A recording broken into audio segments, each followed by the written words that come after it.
आज हम बगाड़ रियासत के बारे में बात करने वाले हैं। तो बगाड़ रियासत जो है एक सोलन का ही हिस्सा है। तो इससे पहले जो ये महासू डिस्ट्रिक्ट का ही हिस्सा हुआ करता था 1666 से पहले। तो सबसे पहले बात करेंगे कि यहाँ पे जो पहला राणा था वो कौन बना था, और जितनी भी अदर डिस्ट्रिक्ट थी उन सब में राजा हुआ करते थे। लेकिन सोलन ही एक ऐसी डिस्ट्रिक्ट है जो रियासत से मिलकर बना, तो उसमें राजा नहीं, खुद को लोग राणा कहा करते थे।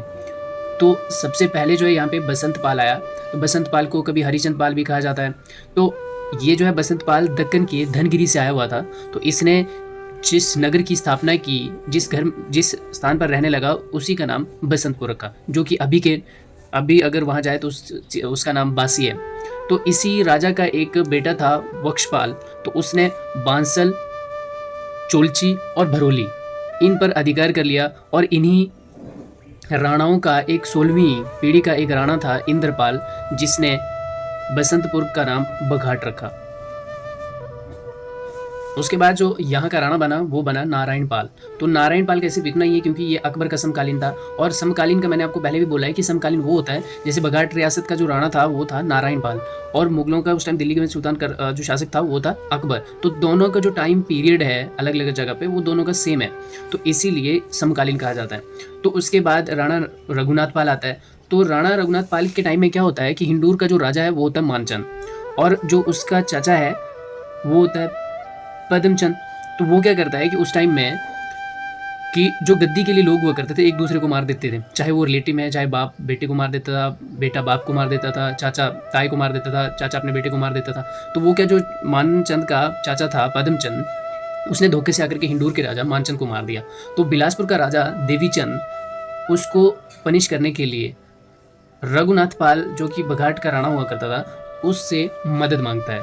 तो बाद में क्या होता है कि एक जरजोरू नामक स्थान पर मदन चंद और साथ साथ में रघुनाथ पाल और देवी चंद जो बिलासपुर का राजा था, इनके बीच में लड़ाई छिड़ जाती है और पद्म चंद जो है मारा जाता है। तो उसके बाद जो राजा बनता है वो बनता है दलील सिंह। अब दलील सिंह जो है इसलिए इंपॉर्टेंट है बिकॉज क्या हुआ, इससे पहले के जो राणा आए तो उनमें पाल की उपाधि, सरनेम जो तो पाल था, लेकिन इसने दलील सिंह जो है उपनाम लगाना शुरू कर दिया। तो इसी के टाइम में जो बघाट रियासत थी, बघाट रियासत पर हिंदूर ने भी आक्रमण किया। उसके बाद जो इम्पोर्टेंट राजा बनता है वो बनता है महेंद्र सिंह। महेंद्र सिंह के टाइम में जो हिंदूर का राजा हुआ करता था वो होता था राम शरण सिंह। तो क्या हुआ कि 1790 के आसपास जो है हिंदूर और बिलासपुर के बीच में विवाद चलता रहता था। तो 1790 में क्या हुआ कि बिलासपुर में एक विवाद हो जाता है, जिसमें रामशरण जो कि हिंदूर का राजा होता है वो बिलासपुर को जला देता है, वहाँ से लूट-फूट करता है और चला जाता है। तो इसी का फ़ायदा उठाकर जो बिलासपुर के अंडर बघाट रियासत आती थी, तो उससे फ़ायदा उठा करके महेंद्र सिंह उसको मुक्त करवा देता है। तो गोरखों के साथ इसके रिलेशन अच्छे से पारिवारिक रिलेशन थे। तो इसमें क्या होता है कि जब गोरखों और अंग्रेज़ों के बीच में लड़ाई होती है तो उसमें जो महेंद्र सिंह है वो अंग्रेज़ों की मदद नहीं करता है।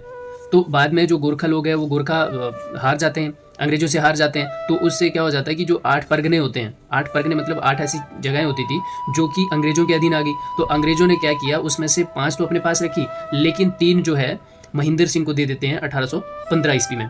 एक वो 3 जो परगने थे वो एक विशाल था, मचोली था और बसाल था। तो बसाल भी जो है इसके अंडर आ जाता है। तो उसके बाद 1839 ईस्वी में इसकी तो मृत्यु हो जाती है, लेकिन इसका कोई बेटा नहीं है। तो जितना भी क्षेत्र था वो सारा का सारा सरकार के अंडर आ जाता है, सरकार अपने अंडर लेना शुरू कर देती है। उस टाइम में क्या हुआ कि जिस राजा की कोई संतान नहीं हुआ करती थी, तो वो जो क्षेत्र है वो सारा का सारा अंग्रेज जो हड़प लेते थे। तो उसके बाद जो है दलील सिंह राजा के लिए वो तो बोलता है कि मेरे को राजा बना दो, लेकिन वो नहीं बनाते हैं उसको। तो एक उस टाइम में जो अंग्रेज था लॉर्ड एलिंगम, तो वो विजय सिंह को राजा बना देता, जो कि दलील सिंह का छोटा भाई था 1842 के अंदर। तो अब जो अंग्रेज है, अब अंग्रेज खुद किसी को बना रहे हैं, राजा बना रहे हैं, तो इट मीन्स कि अंग्रेजों को कुछ ना कुछ फ़ायदा हो रहा है, अंग्रेज कुछ ना कुछ फ़ायदा चाहते हैं। तो अंग्रेज जो है विजय सिंह को राजा बना देते हैं। दलील सिंह ने यहाँ अपील की थी कि मैं राजा बनूंगा, लेकिन उसको नहीं बनाते हैं। उसके बाद जो कसौली को जो है किराए पे दे देते हैं अंग्रेज, 500 भी बताया जाता है, 500 रुपये के हिसाब वार्षिक दर से, या फिर 5000 वार्षिक दर के हिसाब से कसौली को किराए पे दे देते हैं। तो उसके बाद जो विजय सिंह है उसकी मृत्यु हो जाती है। तो 2 परगने अंग्रेज फिर से हाथ में ले लेते हैं और एक परगना जो बचता है, तो उसके बाद क्या होता है कि विजय सिंह का कोई बेटा नहीं था, तो एक लॉर्ड डलहौजी कि उस टाइम 1849 के आसपास एक नीति आई थी जो कि हड़प नीति थी, लैप्स ऑफ डॉक्ट्रिन की नीति। इसका मतलब ये था कि अगर किसी भी राजा या राणा का कोई भी बेटा नहीं है तो या कोई भी संतान नहीं है, तो उसका जो जितना भी क्षेत्र होगा वो खुद अंग्रेज जो है अपने अंडर ले लेंगे। ठीक है, तो ये चीज़ थी। तो उसके बाद उमैद सिंह जो दलील सिंह का बेटा होता है, तो उमैद सिंह फिर से एक अपील करता है दोबारा से कि मुझे जो है यहाँ का राजा बनाया जाए। तो दूसरी बार जो है इसको राजा बना दिया जाता है, इसकी सुन ली जाती है अपील। तो लॉर्ड कैनिंग जो है 1861 में इसको राणा घोषित कर देता है। तो बाद में इसकी मृत्यु हो जाती है।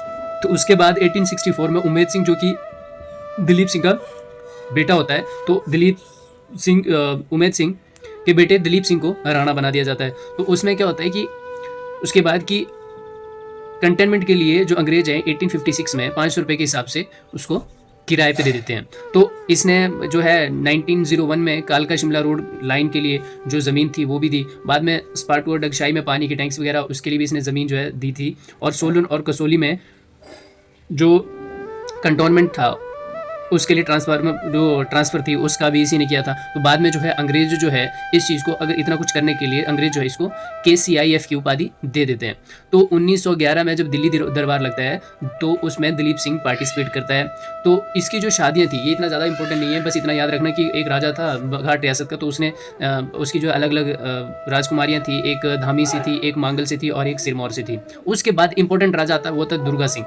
अब देखो मैंने इसके लिए राजा इसीलिए बोला क्योंकि दुर्गा सिंह से ही राजा जो है आगे शुरू हो जाता है। इससे पहले क्या हुआ करता था कि जितने भी राजा हुआ करते थे वो राजा नहीं राणा का वर्ड यूज़ करते थे। तो जितने भी राणा थे वो अपने राजा को इतना वो नहीं करते थे। लेकिन क्या होता है कि इसमें जब इसको राणा बनाया जाता है तो वो 11 वर्ष का होता है उस टाइम में, तो उसका जितना भी कार्यभार है वो सारा का सारा वजीर देखता है। तो अंग्रेज जो है सारा का सारा इसको राजा तो बना देते हैं, राणा तो बना देते हैं, लेकिन क्या होता है कि अधिकार नहीं देते हैं, सिर्फ राज का अधिकार देता है कि राजा बना दिया बस, हाँ वही अधिकार दे दिया 1919 में। तो उसके बाद क्या हुआ 1922 में इसको पूरे अधिकार दे दिए जाते हैं कि भाई तू खुद से भी डिसीजन ले सकता है, जो कुछ करना है तू कर ले, अब तू इस काबिल है। तो क्या होता है कि 1924 से 33 तक इसको चैम्बर ऑफ प्रिंसेस में शिमला के पहाड़ी रियासतों के प्रतिनिधि भी बनाए जाते हैं। ये हिमाचल में जितनी भी पहाड़ी रियासतें थी चैम्बर ऑफ प्रिंसेस के प्रतिनिधि भी बनाया जाता है। ये इंपॉर्टेंट है, ये हमेशा क्वेश्चन आता है, अलाइड में हो SH में हो, तो ये ऑब्वियसली सी बात आता है। तो उसके बाद 1928 में इसको राजा की उपाधि आती है। तो ये जो इंपॉर्टेंट है इसीलिए क्योंकि यहाँ से नीचे जो है राणा को छोड़ करके जो राणा थे वो राजा की उपाधि शुरू करते हैं। तो जितने भी नीचे वंशज आते हैं वो सारे के सारे अपना राजा का नाम शुरू कर देते हैं। तो इसी के अंदर उस टाइम में 36 पुलिस यूनिटें हुआ करती थी। तो देखो कितनी बड़ी वो थी। तो 1948 में महासू जिले का हिस्सा बनाया गया इसको, और अब जो है ये सोलन तहसील के रूप में भी जाना जाता है। इसके बाद थोड़ी बहुत छोटी छोटी रियासतें और भी है, जैसे उठार रियासत आ गई, मंगल रियासत आ गई, इसके बारे में भी हम लोग पढ़ेंगे। और भी है रियासत जिससे कि सोलन बना है, तो हम नेक्स्ट वीडियो में डिस्कस करेंगे।